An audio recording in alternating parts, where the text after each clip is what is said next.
You know it's a soul tie when this person has shown you that you mean nothing to them, but you still miss them, you still crave them, you still think about them obsessively, you still feel like there's a chance that y'all two could be together, but baby, it's just a toxic ass soul tie.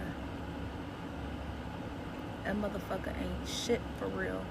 Call it soul ties. Well, it's a way to break those.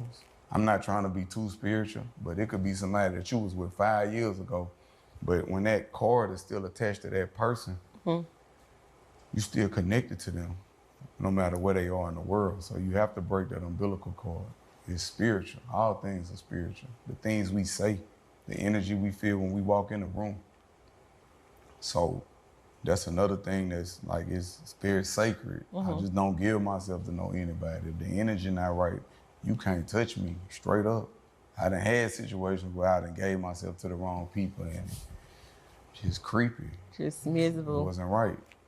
You know, you can have sex with somebody and just be drained afterwards. They took energy from you. Or you can have sex with somebody that y'all give each other, y'all recycle the energy with one another. I just got one thing to say. Having a soul tie and a connection to somebody is so fucking crazy. It's like you could not talk to that person in 2 months, but you can automatically feel when they're thinking about you or talking about you. It's crazy how that works. And it's so crazy, like, especially if that person is your twin flame. Man, them soul ties are a motherfucker, because it's just like you can automatically feel when that person is thinking about you. You'll have dreams about them, or you'll automatically out the blue randomly just start thinking about them, and then you'll start seeing their cars, and then everything around you reminds you of that person. Being soul tied, connected, and bonded to somebody ain't nothing to play with. Love is real. If a man has soul tied to you, he can't get you off his mind. He think about you every day. When you get in the bed with a man, once he sleep with you, he build a connection with you. You know, he transfer his energy, you know. So you transfer your energy to him, that's a connection right there. That's a bond. Y'all transfer each other energy, y'all done connected. Now this man can't let you go. Now this man crazy about you. Now this man follow you. You know, it can be 2 or 3 years later, that man cannot leave you alone. That's why, ladies, you gotta know people before you get in the bed with them. Make sure you're married to them. Make sure they really love you. Make sure they're not crazy, because these guys will do anything and everything to get to you. They'll take out your family. They'll ruin you because you don't want them. You think about it, man. Some of these guys, man, you have to take them out. I'm just being real. I just seen movies like that where the man would not stop. He would not stop until she dropped him. You know what I'm saying? That's real talk. So y'all ladies out there, these men will do whatever and however they want to do it when they come to you, when they really want you, when they really in love with you, and they can't handle you, but they want to keep you away from everybody else because there's something about you they really want. And whatever you gave him, that's what keeping him there. The truth hurt.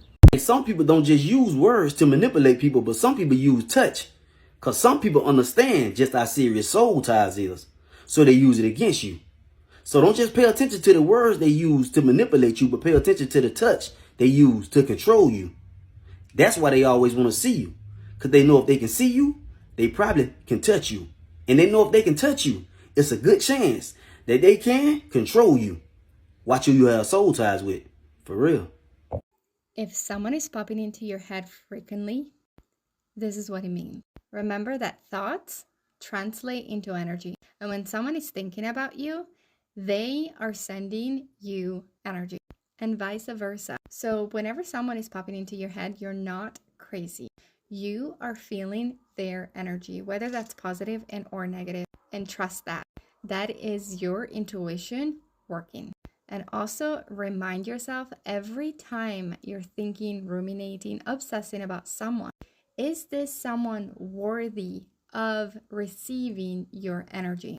If someone has hurt you, if someone has been negative in your life, remember that you have the power to not give them energy. There are some people that are connected to you that are a weight, and God will not elevate you until you disconnect from certain things that are holding you back.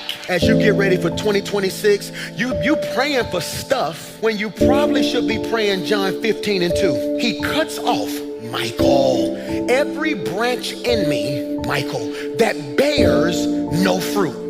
So anything that you lose in this season of your life may be because it was visible but not valuable. God says anything that is not bearing fruit, I gotta cut it off. People in your life, if you really sat down and thought, what value do they bring to you?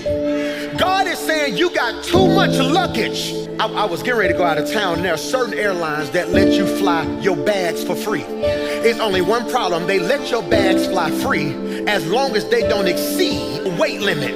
Some of you are paying penalties for stuff that you shouldn't even be paying for because you're trying to carry things and people into seasons that God did not bless and ordain. And I don't know who's going to receive this, but as of now, I release you from the guilt of leaving people in a season that they can't. I got to stop. Some of you keep missing God because you allow your conscience to get to you and make you feel bad for being obedient. When he suddenly starts acting mean, distant, or irritated with you out of nowhere, it's not random. 9 times out of 10, he stepped out on you.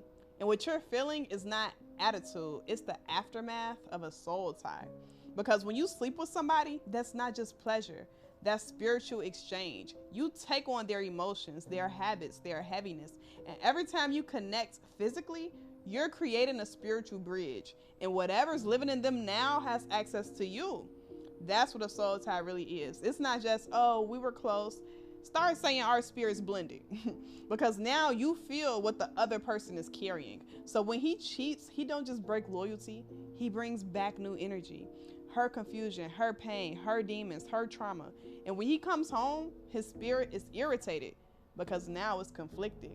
He's trying to love you while being tied to something that's draining him.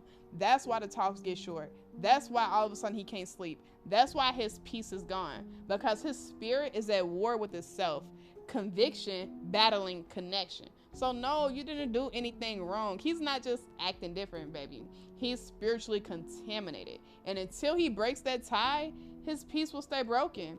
And he will keep bleeding on the one person who actually loved him pure. Because the truth is, sex transfers more than pleasure. It transfers patterns. And when you share yourself with someone who you weren't assigned to, the consequence is confusion.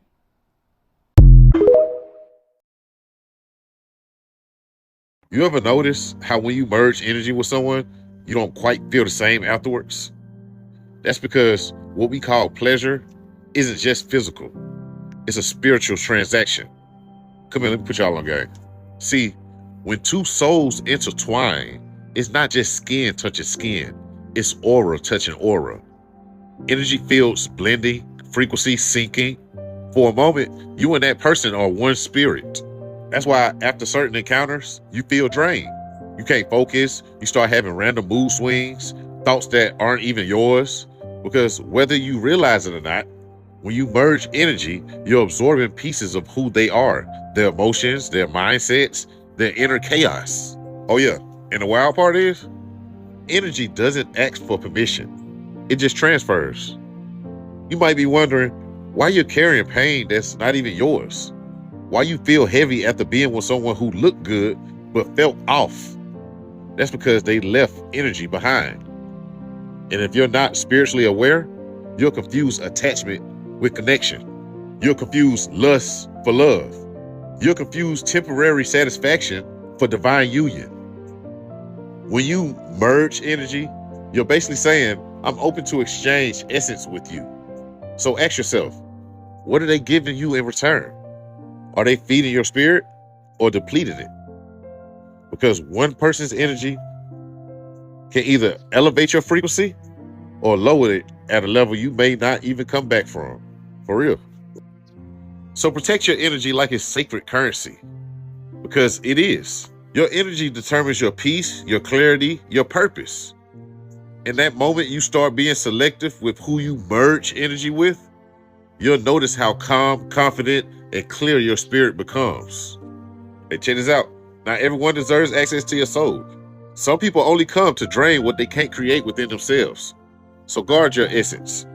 Because the more you value your energy, the more the universe values you. Soul ties are crazy because what do you mean I can feel what you're feeling? I can literally sense when you're sad. I can sense when you're mad. I can sense when you're gonna reach out to me. Like, shit is so crazy to me. Like, I can't be the only one that thinks it's like low-key kind of creepy, but like also very fascinating. Yo, and I ain't gonna hold you, like, soul ties really suck, because why do I still miss you after you showed me many times that I mean nothing to you, heard? Like, why do I still feel like I need you in my life? This shit wacky, like, it's because I slapped it raw. Damn. Listen, I'm finna put you on game. It's not enough that they've already dogged you mentally, emotionally, and physically while they was with you.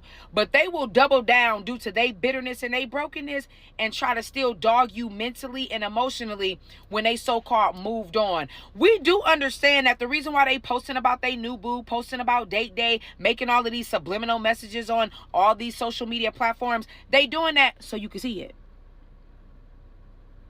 Hello? Are you still there? They doing that so you can see it. Because they so angry and they so bitter that they're doing that to try to keep you tied to them. To try to make you think, well, you said I was like this, but this new person think I'm like this, so you missed out. No. You've dogged me mentally, emotionally, and physically while you was with me. I didn't make nothing up. They just don't know the real you yet. That is designed to keep your soul tied to them. Because what human being who is selfish and inconsiderate want to really let go of the best thing they ever had? But see, the way you looking at it is, oh my gosh, how could they move on? Are they even crying? Are they thinking about me? Here I am having to leave work and go in my car and cry. And here they is posting happy hour. Let them post it. But don't let that be a reflection of who you are.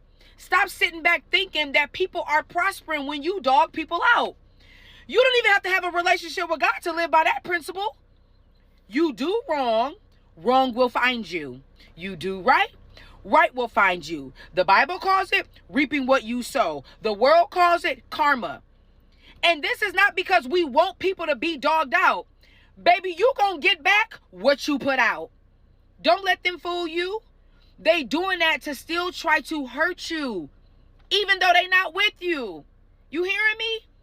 It's all a game.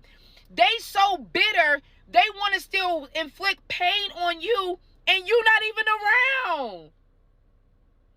Y'all better get hip to the game. I know it hurts, and I know you don't like to see it. But here's the truth of the matter. The truth of the matter is, all the thoughts that you're having, you're creating that in your own head. You don't know if this man is happy. You don't know if this woman is happy. Have we not learned by now that social media is 80% fraudulent? It's only a small percentage of things, including me, that you can find on here that's realistic and authentic. And you are convinced that a person who just dogged you out and now has so-called moved on a week later or 2 months later has changed its spots? No, they still a dog. They still a liar. They still a cheater. They still a manipulator. You think that since they left you, they became this amazing person? No. Stop letting your thoughts play with you and replace those thoughts with something else. Get a book. Go to the gym. Go swimming. Get in an art class. Bake a cake. Patty cake bakers. Man. Come on, y'all. We got to heal.